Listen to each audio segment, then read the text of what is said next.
มาลิ้นหงกันในทอน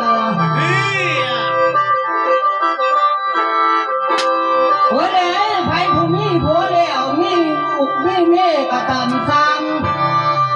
มากินเหล้ากินเบียร์หงกันอยู่บ่นี้ขอให้อายุเรามันพันปีได้โพยหักไม่เข้มข้างบ่ให้มีขอให้สีใสลม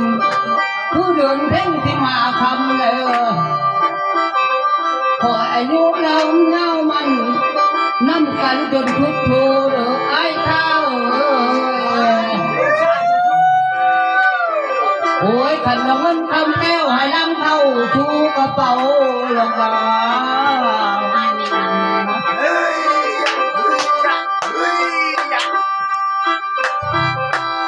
โอ้ยเนี่ยสาวแดงเลยขันนานี่วัดขันนี่เจ้านั่นนี่ระบอกผู้สอนนอนนั่งนี่ระบอกโอ้ยเนี่ยรู้ว่าเจ้านั่นบ่มีผู้สอนนอนนักกันกินก้อมระบอกขันเจ้าบ่มีผู้สอนมาเอากระต่ายมาลำนี่นะกินบ่เป็นไอ้กะสิปอนนอนบ่เป็นไอ้กะสิกอมหอมบ่หอมไอ้กะสิกลมดมเจ้าคู่คืนนา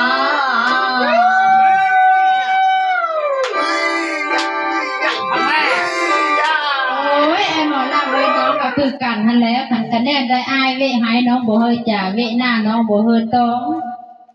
ย่ามกินน้องสิป้อนน้อมนอนย่ามนอนน้องสิก้อมหอมบ่หอมน้องก็คงดมอายอยู่ย่ามคืนอายหมอลำเบย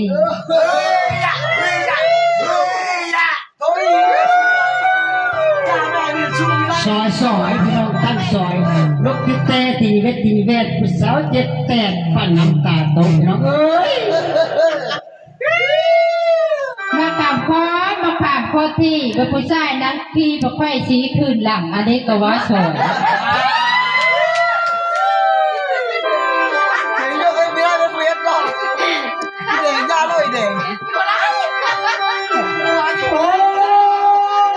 สาวมาหน้าก็ทำเลยผู้บางคนเขาเราโอ้ยให้น้ำไม่ไผ่ตายผีผู้บางคนเขาเราโอ้ยให้น้ำผีตายแต่ฟังก่อนสาวแดงเอ้ยค่อยดีโอ้ยให้น้ำเจ้าผู้มาตายแล้วโอ้ยอายหมอลำเลยว่าบ้านนะค่ะเมื่ออายมืดมากน้องนี่ได้ไม้บ้านอายมาใส่สารคลองลายของทรงที่โค้งนี่เนาะไม้ไผ่บ้านน้องมีบุเพลำโลบุตรตาขนมไม้สองกองพ่อข้อกับกระยังอายมืดมากอายหมอลำไปบ้าบ้านหน้าค่ะหมอ